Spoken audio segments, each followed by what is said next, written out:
오늘 누가복음 15장 함께 읽으신 말씀은 예수님의 설교 내용입니다.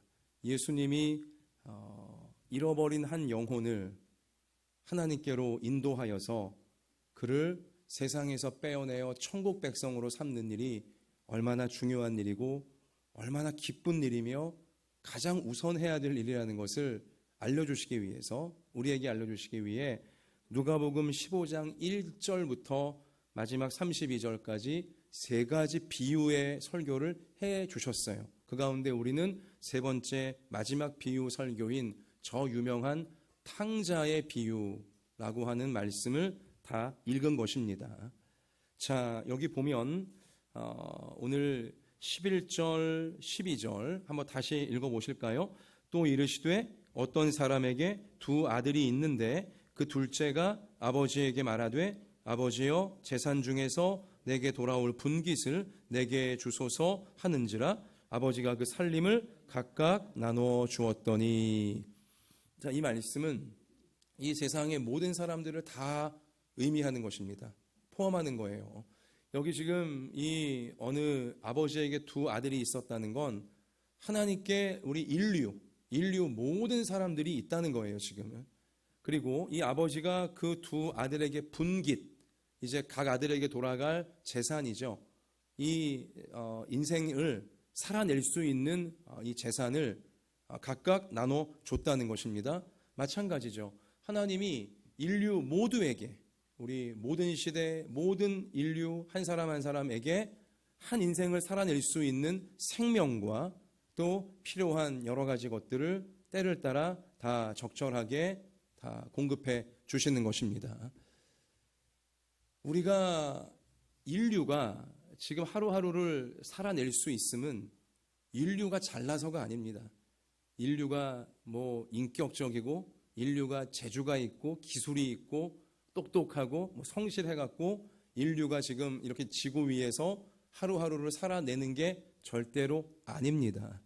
하나님께서 인류 한 사람 한 사람 모두에게 이 지구 위에서, 이 땅 위에서 한 번밖에 없는 인생을 살아낼 수 있도록 모든 것들을 하나님이 공급해 주시니까 우리 지금 인류가 때로 아웅다웅하고 심지어 범죄까지 하고 악해지고 있지만 그래도 살아갈 수가 있는 것입니다.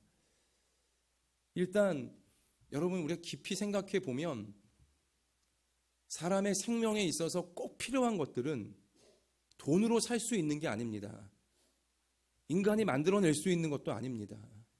대표적인 것이 공기이죠. 공기. 여러분이 공기가 없으면 사람은 삽니까 못 삽니까? 제 아무리 돈이 많은 부자여도, 제 아무리 뭐 신체 조건이 좋고 아주 건강한 사람이라도 공기가 사라져버리면 살지 못합니다. 끝입니다. 그러니까 눈에 안 보이는 공기가 사실은 이게 마치 눈에 보이지 않지만 하나님의 은혜, 하나님의 사랑, 거기에 해당한다는 것입니다. 우리를 감싸고 있기 때문에, 공기가 우리를 감싸고 있어서 우리가 생명을 유지하듯 하나님의 사랑과 은혜가 우리를 감싸고 있기에 우리가 살아갈 수가 있다는 것입니다. 제가 지금 공기 하나만 말씀드렸지만 시간 관계상 여러 가지가 있는데, 다시 우리 생각해 보시면 인류가 하루하루 여기서 이 땅에 살아낸다는 건 인류의 지식, 재주, 성실함, 똑똑함, 노력, 이것 때문이 아니고 하나님이 다 살 수 있도록 공급해 주시고 도와주시니까는 인류가 존재하는 것입니다. 잠을 생각해 보면 더 그래요. 슬리핑. 잠을 생각해 보면 이게 더 확실해집니다. 잠 안 자고 살 수 있는 인간 있습니까? 여러분, 잠 안 자고 며칠까지 세보셨나요, 혹시? 제 아무리 건강한 사람도 이틀 이상 못 셉니다. 잠 안 자고 예를 들어 3일, 4일 갔다가는 건강에 심각한 이제 위험 증상이 나타나게 되어 있거든요. 이 땅의 모든 사람은 잠을 반드시 자야만 되어져요. 심지어 사람만 그런 게 아니라 이 땅의 모든 생명체들은 다 잠을 잡니다. 잠을 안 자면 어떤 동물도 식물도 살 수가 없는 거예요. 잠을 자는 시간이 있어요. 여러분 묘하지 않아요? 여러분 잠에 대해 한번 깊이 생각해 보세요. 아니 잠이 왜 필요할까라는 생각이 드신 적도 있잖아요. 아유 참 일하기도 바쁜데 먹고 살기도 바쁜데 졸음은 왜 자꾸 오냐 하면서 또 우리 학생들 특히 평소에 공부 열심히 안 하다가 시험 닥쳐갖고 공부하는 친구들은 잠을 언제 자요 지금? 뭐 초치기, 벼락치기 이런 거 해야 되니 잠을 안 자고 싶지만 막 눈꺼풀이 세상에 제일 무거워지잖아요. 막 그냥 얼마나 무거운지 그냥 계속 잠이 오고 그러니까 아우 잠 안 자고 살 수 없나 아마 그런 생각 한 번쯤 해보셨을 텐데 그러나 잠 안 자고 아무도 살 수 없고 어떤 생명체도 잠 안 자고는 존재할 수가 없습니다. 하나님이 왜 잠을 자도록 사람과 이 생물들을 그런 디자인으로 창조하신 걸까요? 왜 잠을 자도록만 만드신 걸까요? 뭐 때문에? 잠을 잘 때 인간의 면역력이 이제 생겨납니다. 잠을 안 자면 체력이 떨어진다는 건 뭐냐면 면역력이 떨어진다는 것입니다. 그러면 이 사방에 있는 병균들, 세균들, 뭐 유해 물질들이 우리 몸에 들어왔을 때 면역이 약하면 뭐예요? 점점 죽음과 가까워지는 거예요. 죽음과. 이겨내지 못하니까 이제 그런 것들을. 근데 보면 면역이 누가 약해지냐? 불규칙하게 생활하는 사람들. 잠 안 자고 게임한다고 안 자고 뭐 도박한다고 안 자고 뭐 술 친구들과 어울린다고 안 자고 아니면 뭐 공부한다고 안 자고 일한다고 안 자고 아니면 괜히 그냥 텔레비 켜놓고서 그냥 뭐 채널 왔다 갔다 하면서 안 자고 이렇게 잠 안 자면요 면역이 좋아질 수가 없어요. 그러니까 사람이 면역이 회복되어지는 건 잠잘 때입니다. 잠잘 때 몸이 이게 재생이 되는 것입니다. 면역력이 재생이 되고 신체가 재생이 되어지는 것이고요. 잠을 자는 동안 뇌가 하루 동안 있었던 일을 정리해내고 그리고 우리 과거부터 쭉 이런 정리를 다 해낸다고 합니다. 잠을 자야 돼요. 또 우리 어린 아이들은요. 이제 성장기에 있는 어린 아이들 저 갓난아기부터 시작하여 성장이 멈출 때까지 이 아이들이 언제 자라나냐? 잘 때 자라나요. 자는 동안 세포가 왕성하게 분열하고 생산되어져서 자는 동안 아이들은 성장하게 되어지는 것입니다. 성장기 때 잠 안 자고 있으면 키가 상대적으로 안 크게 되어지고 또 체력이 약해질 수밖에 없게 되는 것이죠. 그러니까 잠이라고 하는 이 속에 굉장히 중요한 게 많이 들어 있습니다. 특별히 생명의 원리가 다 들어 있어요. 성장하는 거, 갓난아기가 성인으로까지 성장하는 그 길, 그리고 성인들 되어서도 면역력을 잃지 않고 외부를 이겨낼 수 있는, 외부 공격을 이겨낼 수 있는 생명력, 이게 잠에 들어 있거든요. 자, 이러한 잠 왜 자게 하셨을까? 보면 여러분이 잠을 자는 동안은 여러분 외부에 어떤 일이 생기는지 인식해야 못해요, 우리가? 여러분 잠을 잔다는 표현 중에는 죽은 듯이 자고 있다는 표현도 있습니다. 한국말에. 죽은 듯이 자고 있다. 저희도 애가 셋이 있는데요. 잘 때 보면 다 달라요. 큰애하고 막내는 잠기가 밝아갖군요. 뭐 금방 뒤척거립니다. 이제 아이고 예뻐라 하고 한번 머리만 한번 쓰다듬어서도 휙 돌아갔군 이제. 왜 이렇게 뭔가 느끼는 거예요. 반면 둘째는요. 죽은 듯 잡니다 정말. 어버가도 몰라요 그냥. 깨우기 제일 애먹어요. 제일 못 일어나요. 잠에 그냥 아주 그냥 푹 빠지는 거죠. 근데 여러분 지금 보시면 여러분도 잠자다 보면 뭐 잘 못 들어요. 일단 못 듣고 못 보고 그냥 죽은 듯 자는 거예요. 그냥 잠을 자는 거죠. 여러분 만약 잠을 잘 때 원수가 쳐들어오면 어떻게 해요? 당할 수밖에 없어요. 속수무책으로 그냥. 그렇잖아요. 그런 잠을 왜 자게 하십니까? 동물들도요. 여러분 잠자는 동안 굉장히 위험한 시간이에요. 자기의 천적이 언제 나를 잡아먹을지 모르거든요. 하지만 안 잘 수는 없어요. 안 자면 죽으니까. 그러니까 목숨 걸고 자는 거예요. 동물들. 어떻게 보면 인간도 사실 목숨 걸고 자는 겁니다. 내가 자는 동안 뭔 일이 생길지 어떻게 알아요? 그럼 잠은 사실 죽음이에요. 내가 어찌 내 지식, 내 재주, 내 의지, 내 노력 이런 걸 다 내려놔야 되는 잠은 죽음과 같은 상태인 거예요. 사실은. 하나님은 하루하루 삶 동안 우리 인간에게 죽음을 생각하게 하는 거예요. 내가 내 힘으로 아무것도 못하는 시간, 내가 내 머리로 아무것도 못하는 시간, 내 노력으로 아무것도 할 수 없는 그 시간을 하나님 우리 가운데 날마다 경험하게 하시는 거예요. 뭘 인정하게 만드시기 위함입니까? 너가 너의 지식과 너의 재주와 너의 노력과 너의 능력으로 인생을 살아내는 것이 아니라 하나님이 지켜주고 있다는 것을, 하나님이 보호하고 있다는 것을, 하나님이 너를 살게 하고 있다는 것을 잠에 들어가고 잠에 깰 때마다 깨달으라고, 인식하라고 하나님께서 우리로 잠을 자도록, 잠을 안 자면 안 되는 존재로 그렇게 잠을 통해 하나님을 생각해내고 하나님의 창조하심을, 나를 만드심을, 하나님께 모든 걸 맡겨야 된다는 것을 깨달으라고 우리를 잠자게 하시는 거라고 생각합니다. 여러분, 그래서요, 우리가 우리 힘으로 해결하지 못할 문제들을 만날 때 너무 조바심 내지 마십시오. 너무 막 안달복달, 막 아등바등, 너무 온갖 스트레스 다 받으면서 어떻게든 내 힘으로 풀어보려고, 여러분 그렇게 하지 마세요. 그러니까 자기 노력을 하지 말라는 얘기는 아니지만 노력해야 되고 우리 머리도 써야 되고 또 성실하게 살아야 되지만, 그러나 어떤 결과에 대해서 또 어떤 그 과정에 대해서 너무 지나치게 하나님 믿지 않는 사람처럼 그냥 너무 스트레스 받아가면서, 여러분 그렇게 하지 마세요. 하나님께 맡기셔야 돼요. 아무리 스트레스 받고 아무리 힘든 사람도 잠을 안 잘 수는 없어요. 불면증 환자도 결국은 자게 되어져 있어요. 여러분 뭡니까? 맡기라는 것입니다.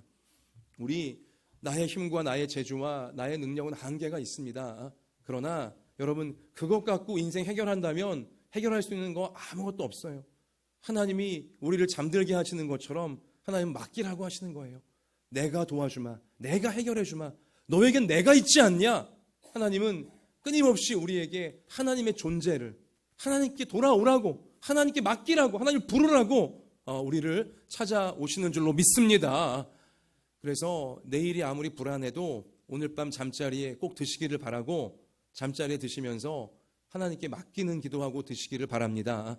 하나님, 내일 참 무서운 일이 있고, 내일 긴장되는 일이 있고, 내일 복잡한 일이 있고, 내일 참 답답한 일이 있지만 주님, 제가 오늘 밤 잘 자게 하여 주시옵소서. 오늘 밤 그 어느 때보다 달콤한 잠에 내가 들어가게 해주시고, 내일 아침에 깼을 때에는 참으로 하나님 주신 지혜와 하나님 주시는 은혜와 또 하나님 주시는 도움이 있어서 또 걱정했던 일, 무서워했던 일, 긴장했던 일이 하나님의 도우심으로 풀려가는 것을 내가 보게 해 주시옵소서. 이러한 믿음을 갖고 밤에 잠자리 들 때마다 다 맡기시며 기도하고 나갈 수 있게 되시기를 바랍니다. 자, 하나님은 각각의 살 수 있는 분깃을 모든 인류 각 사람 가운데 맡겨두셨는데요, 이 인류가, 모든 사람들이 하나님이 내게 생명 주시고 또 살 수 있는 모든 것들을 은혜로 공급하신다, 다 둘러싸 주신다, 이런 부분에 이런 사실에 있어서 반응은 두 갈래 길로 갈라집니다. 이제 하나님이 주셨구나, 내게 생명 주셨구나, 내가 살아갈 수 있도록 다 도와주시는구나, 이것을 깨닫고 믿음으로 하나님의 길을 잘 따라가는 사람이 있는가 하면, 오늘 이 예수님의 설교 속에 나온 둘째 아들과 같이 하나님이 내게 주신 것을 나 몰라라 하면서 이게 마치 자기 거라 착각하면서, 여기 보면 둘째 아들은 아버지가 그 분깃을 나눠주자마자 어떻게 했어요? 굿바이 하면서 이제 자기는 더 이상 그 아버지 아들 아닌 거예요. 받을 거 받았으니까 더 이상 뭐 나올 거 없을 것 같으니 뭐 이런 심보였겠죠. 그리고는요, 그냥 집을 떠나버립니다. 그냥 아버지한테 어쩌면 간담 말도 안 하고 갔을 거예요. 여기 13절 말씀 가서 보면 그 후 며칠이 안 되어 둘째 아들이 재물을 다 모아가지고 어디 갔어요? 먼 나라, 멀리 떠나간 거예요. 여러분, 이런 정황을 볼 때 둘째 아들은 아버지께 아마 제대로 된 인사도 없이 그냥 내 거 챙겼으니까, 내 거라고 생각하는 자체가 문제예요. 지금 그게 어찌 자기 거예요? 누구 거예요? 하나님이 주신 거예요. 아버지 하나님이 주신 거예요. 근데 내 거라는 착각이 든 순간부터, 내 거라는 교만한 생각이 들어온 순간부터 이제 하나님과는 굿바이예요. 하나님 모르는 거예요. 나 몰라라예요 하고 자기 멋대로 나아가는 거죠. 먼 나라, 세상 더 깊이 들어가는 거예요. 좋은 일을 위해 세상 깊이 들어가는 게 아니고, 그 다음 보면 흥청망청 그냥 마음대로 죄 짓고 마음대로 못된 짓 하고 그냥 돈 있는 거 과시하고 자기 뭐 능력 과시하고 잘난 척하고 뭐 부어라 마셔라 뭐 이런 허랑방탕한 삶에 다 결국은 낭비해버리는 것이요. 이런 인생들이 있다는 거예요. 하나님은 전혀 생각하지 않고, 하나님이 주신 생명이고 하나님이 주신 이 인생의 모든 것들인데도 하나님이 줬다는 생각은 전혀 못하고 안 하고 내 건 줄 알고 자기 마음대로 그냥 죄와 것 짝하며 살아가고 있다는 것이죠. 오늘 13절 말씀입니다. 한번 같이 읽어볼까요? 그 후 며칠이 안 돼요. 둘째 아들이 재물을 다 모아가지고 먼 나라에 가 거기서 뭐예요? 허랑방탕하여 그 재산을 낭비하더니 14절 보시면 다 없앤 후 그 나라에 크게 흉년이 들어 그가 비로소 궁핍한지라. 자, 여기 흉년이 들어서 이제 이 둘째 아들이 재산 다 날려버리고 더 이상 이제 먹고 살 수도 없게 되고 굶어 죽게 생기게 되어진 거. 여러분, 이렇게 인생의 큰 위기를 만나게 되어진 것, 이 둘째 아들에게 이게 축복일까요? 저주일까요? 의견 나누시는 것 같아요. 축복입니다, 저주입니다라고. 축복일까요? 저주일까요? 겉으로 보면 저주죠. 잘 나가던 사람이 쫄딱 망해버렸으니, 아주 풍족했던 자가 굶어 죽게 생겼으니 이건 겉으로 보면 저주예요. 그죠? 하지만 속을 들여다보면 뭐예요?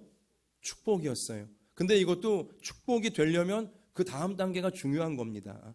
자, 이 둘째 아들이 인생의 위기를 만납니다. 자기 힘으로, 자기 재주로, 자기 능력으로 도저히 풀어버릴 수 없는 그런 막다른 골목, 인생의 막다른 골목에 지금 몰린 거예요. 자, 그러자 15절, 16절 가면 돼지 우리 속에라도 몰래 숨어들어서 돼지 사료를 먹어볼까 했는데 그것도 주는 자가 없게 되어지고 밑바닥까지 내려가게 되어진 것입니다. 그러자 비로소 이 둘째 아들에게 완전히 잊혀졌던 한 단어가 떠오릅니다. 그의 인생 가운데 완전히 까먹었던 한 단어가 떠올라요. 뭐죠? 아버지였어요. 아버지. 참 어떻게 보면 알량하죠. 그죠? 잘 나가고 좋을 때는 아버지 생각 한 번도 안 하다가 자기 건강 있고 자기 힘 있고 자기 자리 있고 자기 뭐 재밌고 모든 게 뭐 아쉬울 거 없을 때에는 아버지란 단어는 떠오르지 않았어요. 또 자기가 갖고 있는 모든 것이 다 자기 건 줄만 알았어요, 지금은. 하지만 그걸 빼앗겨보고 세상에 빼앗겨보고 다 날려보고 자기 힘으로 어찌할 수 없는 막다른 골목에 다다르게 되자 알량하게도 어찌 보면 참 속보이게도 그제서야 누가 떠올랐다고요? 아버지.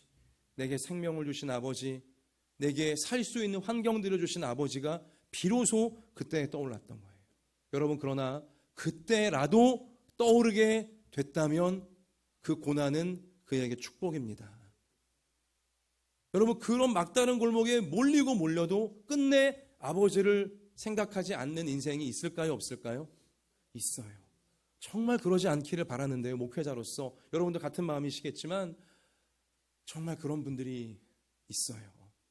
인생의 막다른 골목, 생과 사가 오가는 골목, 자신의 힘으로는 이제 아무것도 할 수 없는 그런 절벽 끝에 몰렸건만 알량한 자존심이 뭐라고, 알량한 교만과 오만, 그 고집이 뭐라고 그거를 못 내려놓고 내 생명을 주관하시는 하나님을 찾지 않아요. 하나님 아버지를 부르지 않아요. 하나님 아버지께 나오는 게 마치 무슨 대단히 자존심에 상처가 되어지고 자존심이 꺾이는 일인 양 오판을 하고 있어요. 착각을 하고 있어요. 하나님의 아들과 딸이 하나님 아버지께 오는 게 뭔 자존심이 필요하고 뭔 조건이 필요하고 뭔 과정이 필요하겠습니까? 그저 아버지 하고 부르면 오면 끝나는 문제일 것만 그게 안 되는 거죠. 여러분, 그 알량한 교만, 고집, 여러분 그게 뭐라고. 그러나 인생을 살다 보면, 우리 주위를 보면 죽음이 코앞에 있는 그 순간까지도 끝내 하나님 아버지를 부르지 않고 결국은 지옥의 심판으로 떨어지는 그러한 인생들이 있다는 것이죠. 여러분, 우리의 가족들, 또 우리의 친구들, 우리의 이웃들 중에는 이러한 아버지, 내게 생명을 주시고 한 인생을 살아낼 수 있도록 나와 함께 하시며 인도하시는 아버지를 무시하고 아버지를 떠나서 자기 멋대로 살다가 결국은 멸망에 처해지는 자가 한 사람도 없게 되어지기를 소원하고 소원합니다.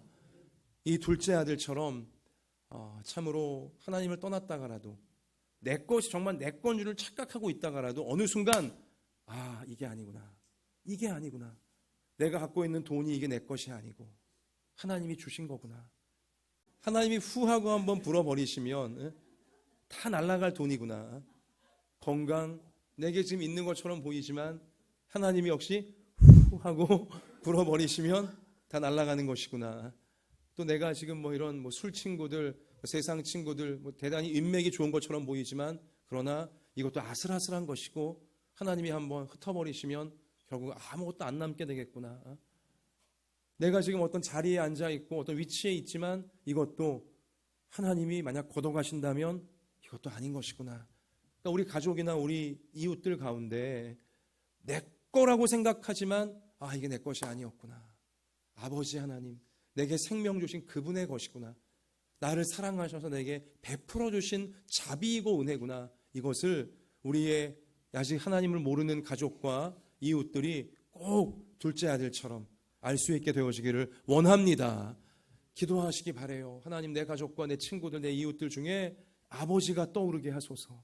아버지 하나님이 그들의 마음속에 가장 중요한 이름으로, 가장 소중한 분으로 하나님 아버지가 생각나고 우러나오고 간절해질 수 있도록 하나님께서 그 마음을 변화시켜달라고 우리 끝까지 기도하여 저들을 아버지의 집으로, 천국의 영원한 나라로 이끌 수 있는 우리가 되어져야 할 줄 믿습니다.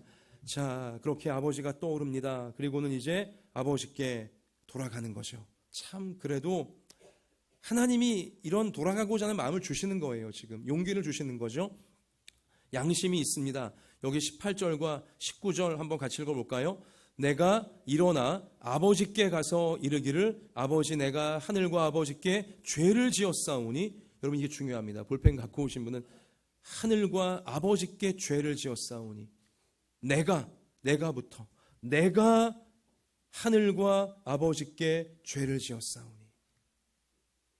우리 가족이나 우리 친구나 이웃들도 하나님께 나올 때 하나님, 남이 아니에요. 내가 그동안 하나님을 멀리 떠나서 하나님 아버지를 모르고 인정하지 않고 교만하게 살았던 내가 죄를 지은 것입니다. 하나님께, 아버지께 죄를 지은 겁니다.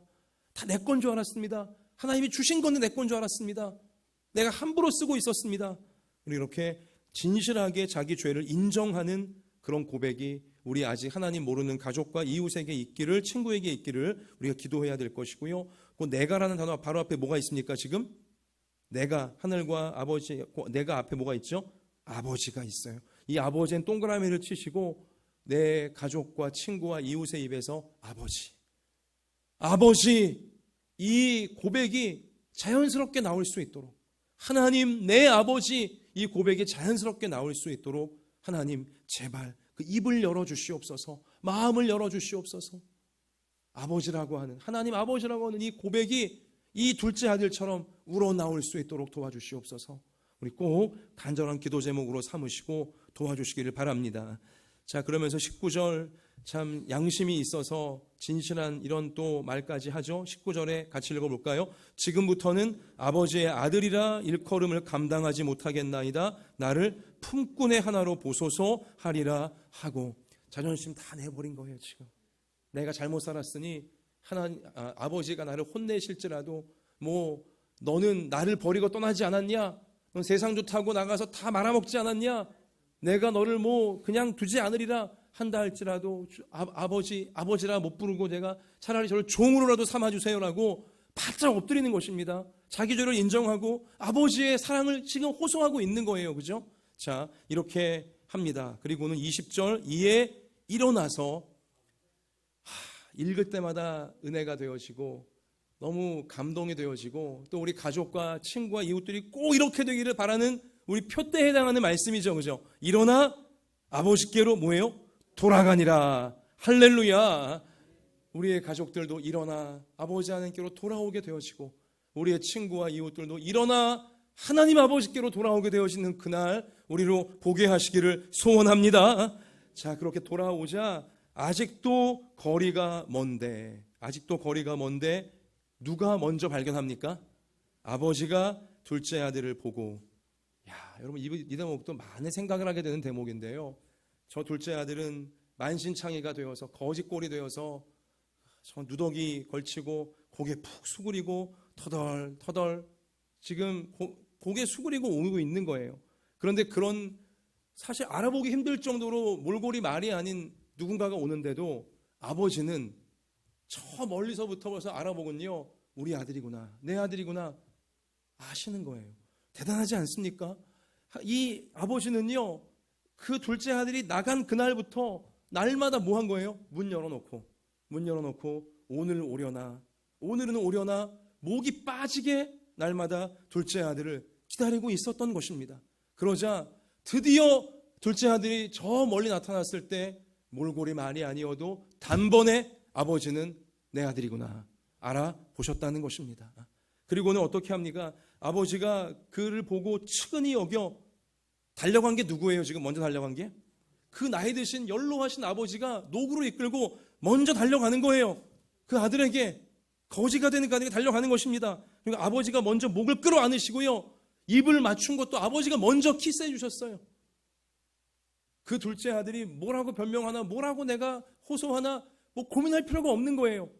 아버지는 이미 다 용서한 것입니다. 다 용서했고 다 잊었고 얘가 돌아왔다는 그 자체만으로도 행복하신 겁니다. 끌어안아 주시고 입을 맞춰주시고, 그리고는요 아들을 안고서 집으로 들어가갖고는 어떻게 합니까? 종들 다 불러갖고는 우리 둘째 아들이 살아 돌아왔다 하면서 씻겨라, 제일 좋은 옷을 입혀라, 금반지 끼워주어라, 송아지 잡아라, 잔치를 벌이자, 죽었던 아들이 살아났다, 죽었던 아들이 살아 돌아왔다 하면서 온 동네방네 다 알리시면서 큰 잔치를, 천국의 모습을 지금 보여주고 계신 것입니다. 할렐루야. 저와 여러분이 하나님께로 과거 돌아오던 날, 저와 여러분의 마음이 하나님이 나의 아버지이시구나, 하나님이 나 같은 죄인 구원하시려고 그 독생자 예수님 보내셔서 나의 죄를 씻어주시고 나를 천국으로 구원하셨구나, 이걸 알고 아버지께로 돌아오던, 처음으로 교회 나오던 그날 하나님 아버지께서 여러분 한 명 한 명을 향해서 이렇게 달려와 안아주시고 입 맞춰주시고 천국의 잔치를 벌이신 줄 믿습니다. 여러분, 우리의 남아있는 가족들, 남아있는 친구들, 우리 지역의 저 영혼들, 새로 들어오는 1300세대들, 우리 이쪽 빌라 지역, 여기 우리 모든 이웃들이 우리 교회당 안으로 하나님의 품으로 돌아오게 되어지는 그때 천국의 잔치가, 그들을 말아 안으시는, 우리를 통해 안아주시는 천국의 잔치가 계속하여 벌어지게 될 줄 믿습니다. 하나님이 우리 때문에 바쁘셨으면 좋겠어요.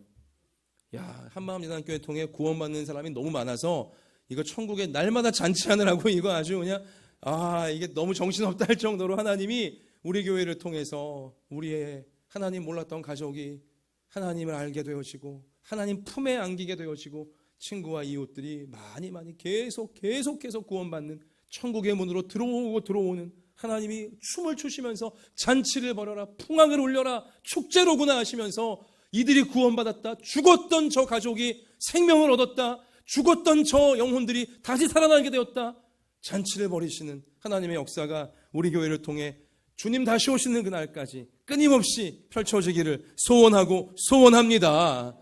끝으로 오늘 이렇게 둘째 아들이 돌아오게 되자 삐진 한 명이 있습니다. 누굽니까? 큰아들이에요. 여러분, 우리는 읽으면서 어쩌면 이럴 수 있을까 하잖아요. 그죠?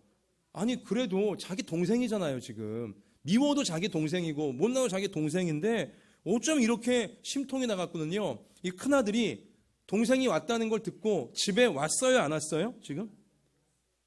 집에 안 들어옵니다. 여러분 보세요. 28절 말씀 가서 보면 그가 노하여 들어가고자 하지 아니하거늘, 안 들어가고 있어요. 잔치가 벌어졌는데 큰아들이 안 보이는 거예요.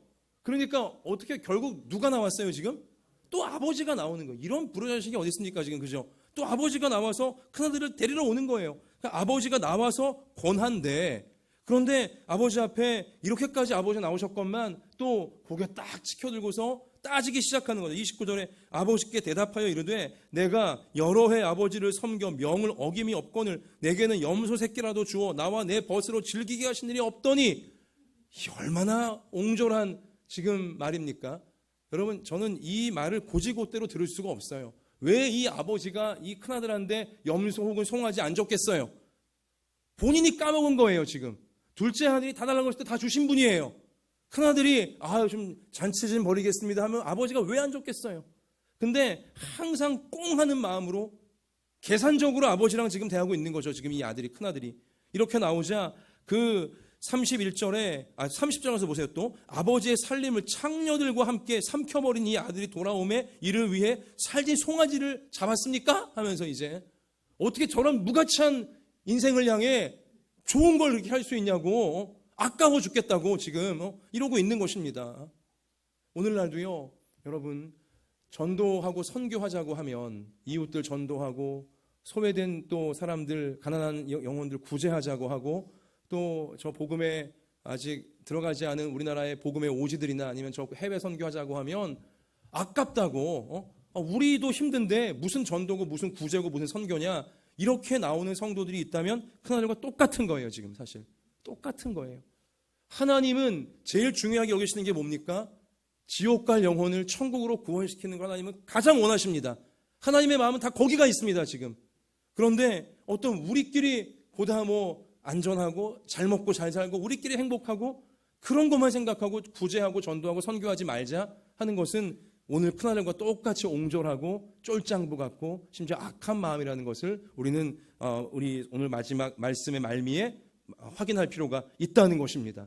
자, 지금 하나님 아버지는 그런 큰하늘에게 뭐라고 말씀하십니까? 31절에 한번 같이 읽어볼까요? 아버지가 이르되 예 너는 항상 나와 함께 있으니 내 것이 다 누구 것이라고요? 다 네 것이다. 그러니까 왜 그걸 모르느냐? 왜 그걸 모르느냐? 왜 그걸 아까워하느냐? 왜 그걸 못마땅히 하느냐 이것이죠 지금. 그러면서 32절 끝으로 읽습니다. 이 내 동생은 죽었다가 살아났으며 내가 잃었다가 얻었기로 우리가 즐거워하고 기뻐하는 것이 마땅하다 하니라. 아멘. 우리 한마음예단교회 부모님들과 자녀들은요, 하나님께 우리 아침 신명기 28장 말씀처럼 큰 복을 구하세요. 하나님, 하늘의 보물 창고를 열어주십시오. 꾸어 줄지언정 꾸이지 않게 해주십시오. 하나님 내게 풍성한 복을 주시고 손으로 수고하는 모든 것이 30배, 60배, 100배로 열매를 맺게 해주십시오. 그래서 주신 풍성한 것들을 가지고 더 많은 생명들에게 전도하고 구제하고 선교할 수 있도록 하나님 우리 가정과 우리 일터에 복을 주시옵소서. 담대하게 구하셔서 하나님께 더 많이 받고 더 많이 나누어주고 더 많은 생명들을 전도와 구제와 선교를 통해 주님 다시 오시는 그날까지 이끌어낼 수 있는 축복의 큰 통로가 되시기를, 큰 나무가 되시기를 주님의 이름으로 축원합니다.